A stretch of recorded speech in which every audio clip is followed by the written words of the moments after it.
guys, it's Joy. Welcome back to my channel. This week I have my November 2020 bullet journal set up. If you're planning with me, grab your journal, otherwise sit back, relax and let's get planning. My theme for this month is poppies. It actually took me a long while to settle on this theme. Initially I was going to do a sunset landscape theme, but after a couple of spreads I didn't think I was pulling it off well, and I actually ended up changing that title page into a quote page, which you can check out on my Instagram. After a couple of days of thinking, umming and ahhing and just not being able to decide, I had like a moment of inspiration and I thought poppies.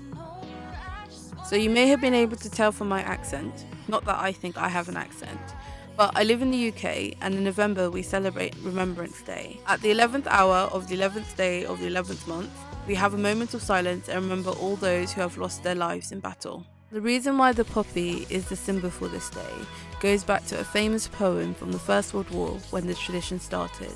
So the poem is called In Flanders Field, and if you've not heard about it or if you've not read it before, I'd highly encourage you to do so. So I did this title page over 2 days. You first saw me do it all in watercolour. As it looked quite washed out, I went over it with acrylics. And even when I was doing the watercolour painting, I did sort of know in the back of my head that if I wasn't completely happy with it, I could go over it with acrylic. This is my usual style of title page, so it's just one big painting of the main theme, so a poppy, and then lettering at the top for the month November. I did used to do a quote on the left hand page, but in the last few months I've not really been doing that. And then there's some red washi tape on the right border there, and that's mainly to hide the paint I ended up smearing on the page.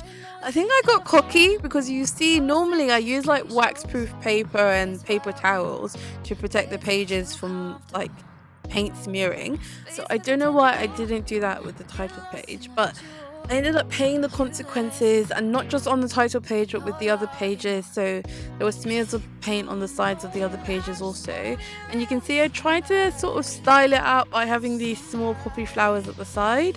Comment down below if you think it works with the spread or if it's really obvious that I'm trying to hide some mistakes.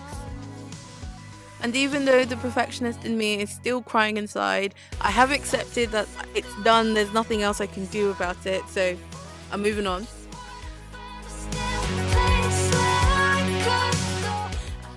So for the calendar spread, I've gone for these small separated out boxes this month. I think each box is like 5 by 5 squares.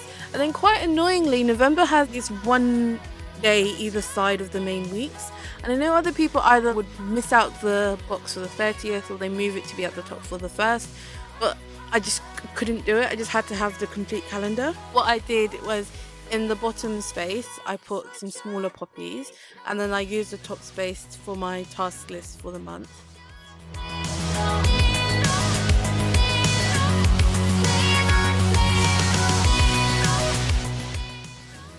Then also this month I'm trialing at having a social calendar. So that's the vertical calendar that you can see there on the left, and I've got one for YouTube and one for Instagram. I'm hoping it'll just allow me to be a bit more organised with my posts, so I know what I'm posting and when I'm posting them.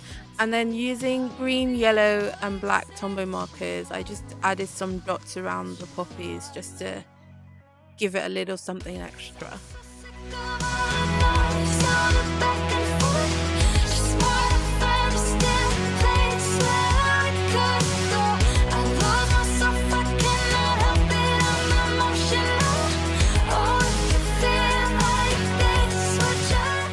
Sorry, for some reason my autofocus chose that point not to focus, but yeah, you can see I just lettered tasks at the top.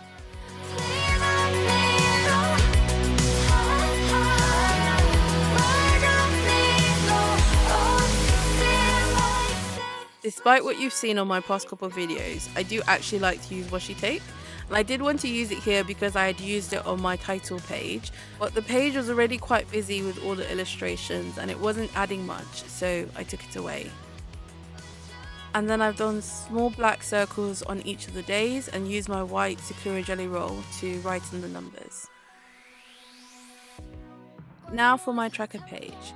So I simplified things this month. I've got rid of the graph where I used to track my energy, sleep, and like productivity because I just wasn't filling it in, and I've just gone for the bare minimum of what I want to track. So habits that I'm looking to promote in my life, and then I've got this central mood tracker, which you can see me doing the illustration for now. I think these small poppies kind of work. Seriously though, tell me what you think in the comments. I finally got good use out of this circle stencil, so you can probably guess, but in each of the small circles I'm going to colour in each day what my mood was. I've not yet assigned the colours for my different moods because I'm still having to think about it, but it's probably going to be different shades of red. And then to fit with my mood tracker, instead of doing 6 small calendars, I did 30 small boxes under each of the habits that I'm going to be tracking this month. I'm hoping because it's a bit simpler that I'm actually going to track my habits, because I don't know about you guys, but I'm really bad at habit tracking. I just forget.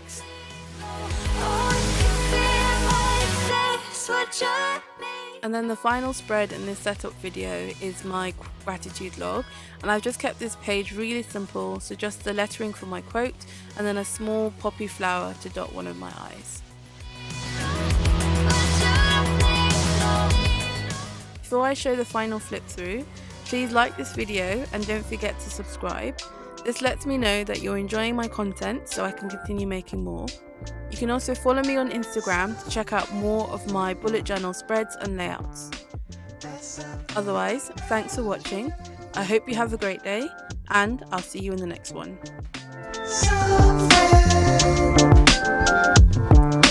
That's